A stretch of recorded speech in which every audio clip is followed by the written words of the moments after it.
Hola a todos, bienvenidos. En este momento les inicio la presentación de la lectiva Fundamentos de Metaheurísticas. Este curso es ofertado en conjunto con la profesora Martalina Mendoza Becerra. Mi nombre es Carlos Alberto Cobos Lozada. En la diapositiva aparecen los datos de contacto de la profesora y el mío para resolver cualquier pregunta que les pueda dejar esta presentación. Nosotros somos miembros del grupo de I+D en Tecnologías de la Información del Departamento de Sistemas en la facultad. Bueno, primero arranquemos. ¿Qué es el objetivo general de este curso? Básicamente que los estudiantes puedan conocer, comprender, saber usar e implementar algoritmos heurísticos y metaheurísticos. ¿Para qué? Para resolver problemas de optimización complejos, problemas de optimización binaria, problemas de optimización discreta, continua o mezcla de ellos. Pueden tener binaria con continua, binaria con discreta o los tres casos en un problema en específico. ¿Cuáles problemas y aplicaciones se pueden encontrar? Por ejemplo, el problema de la mochila. ¿Cómo llevar en una mochila que tiene una capacidad máxima, en este caso, por ejemplo, 15 kilos, y poder llevar unos objetos que tienen un peso, pero tratando de echar los objetos que tienen mayor valor? Entonces, pues en un problema pequeñito como el que se presenta ahí, tal vez es muy fácil encontrar la solución, pero si el problema es bien grande, la cosa ya no es tan sencilla porque el problema crece en complejidad en forma exponencial. Este problema es el problema, por ejemplo, de llenar un contenedor con diferentes objetos que se van a transportar de un país a otro. ¿Cómo lleno ese contenedor y maximizo mis utilidades? Pues obviamente sin que el contenedor se rompa. Allí hay variaciones del problema de la mochila. En este caso no se preocupa uno por las dimensiones. En el contenedor ya tendremos que preocuparnos del ancho, del alto, de la profundidad de cada una de las piezas y obviamente del contenedor. Hay otro problema que es clásico, el vendedor viajero, encontrar el camino que más rápidamente o que menos distancia me permita recorrer para ir pasando por un conjunto de ciudades. En este caso, ese problema que es teórico y que se puede resolver con algoritmos tradicionales del área, no necesariamente esos algoritmos encuentran la mejor solución para problemas de alta complejidad, o sea, con muchísimas ciudades. Este problema pues, se ha utilizado en la vida real, por ejemplo, para repartir material sanitario como las mascarillas y otros elementos que necesitan los hospitales que están distribuidos en una ciudad. Entonces, ¿cómo hacer ese recorrido de tal forma, por ejemplo, que se disminuyan los tiempos?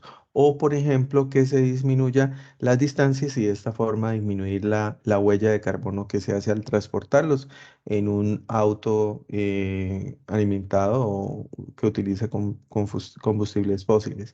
Por el otro lado, hay otras variantes, como por ejemplo otros problemas, como por ejemplo el de enrutamiento de vehículos, en el cual yo tengo un depósito, por ejemplo, un depósito para distribuir gaseosas y tengo un conjunto de tiendas en la ciudad y tengo tres camiones para hacer la distribución de esos productos. Entonces, ¿cómo organizo el trabajo de esos tres camiones para que recorran la ciudad, hagan las entregas y demás?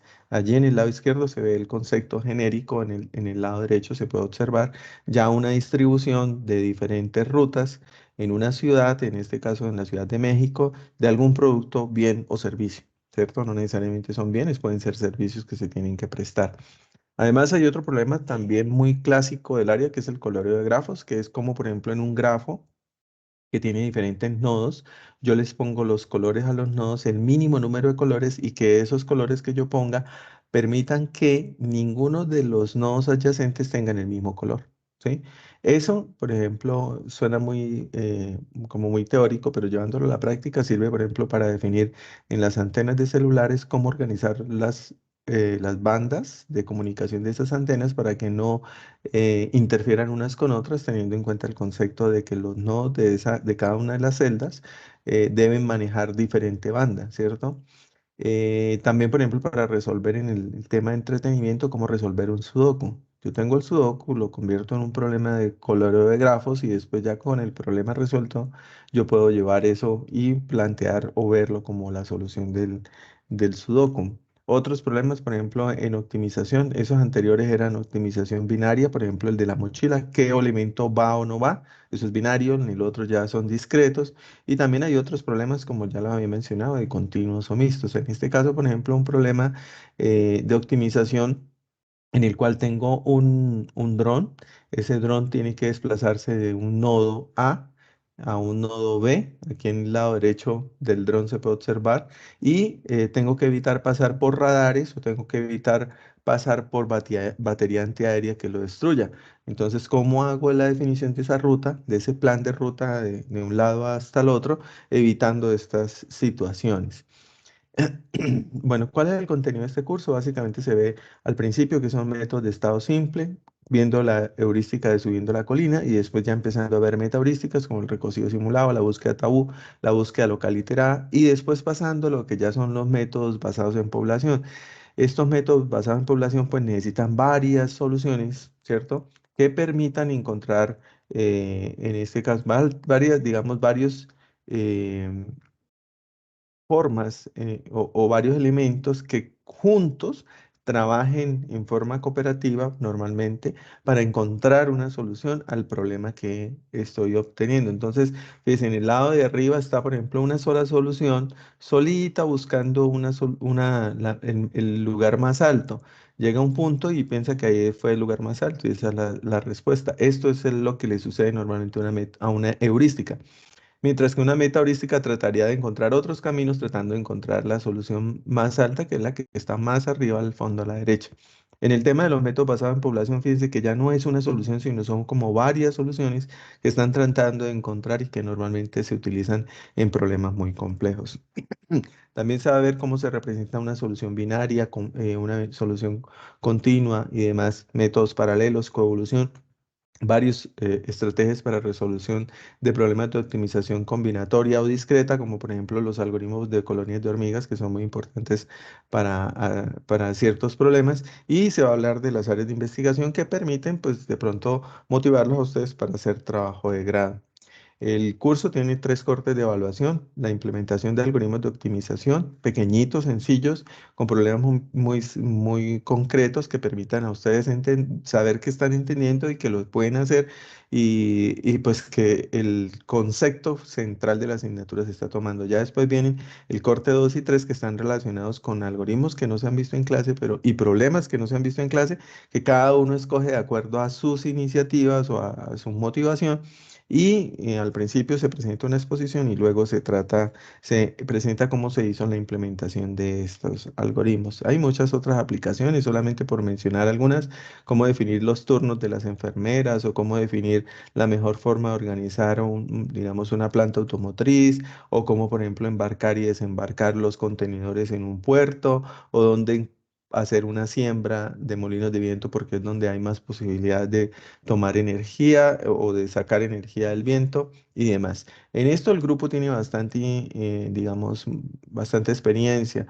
Hay proyectos que se han desarrollado desde hace mucho tiempo. Aquí solamente hay algunos nombres resaltados como para mostrar que se ha trabajado en optimización multiobjetivo, con optimización greedy o voraz, con optimización con algoritmos genéticos, con hiperheurísticas, con diferentes cosas que digamos, son de interés y que son temas de punta en esto. Y en el lado derecho se ven unos nombres de revistas como Plus One y Triple A Access o referencias a revistas del Elsevier como Journals of Choice Modeling, Decision Support System y demás que están relacionadas con el tema y que pues muestran que un poco lo que se hace en los trabajos de grado, de pregrado y de posgrado en el grupo de investigación en esta área son de gran impacto a nivel internacional. Ahorita, aquí en esta, presento algunos proyectos que se están desarrollando a nivel de doctorado.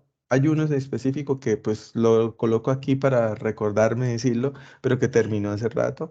Es un proyecto relacionado con la identificación de partes del discurso como una solución de algoritmos que encuentran de una frase qué es un sustantivo, qué es un verbo, qué es un adjetivo, qué es un adverbio y demás, usando algoritmos meméticos. También hay algoritmos que se han utilizado para hacer resúmenes. Tengo un documento muy largo y quiero sacar el abstract de ese documento o el resumen, entonces también lo hemos utilizado para eso. Hemos tenido bastantes proyectos de eso. Y hay uno, por ejemplo, acá de estudiantes de pregrado que en este momento están haciendo el uso de la programación de horarios que sean flexibles para muchos objetivos, o sea, horarios flexibles de programación de vigilantes o de personal de seguridad, tratando en cuenta varios objetivos, no solamente por ejemplo, que queden totalmente llenos todos los horarios que se necesitan en todas las empresas donde se necesitan poner vigilantes, sino que adicionalmente les quede cerca a donde viven o que, por ejemplo, no tengan que trabajar muchas horas extras y ese tipo de cosas, cosas que se han desarrollado en el grupo. Entonces, ahí les dejo la información de contacto para que si tienen alguna pregunta, pues no la hagan llegar. Muchísimas gracias por su atención.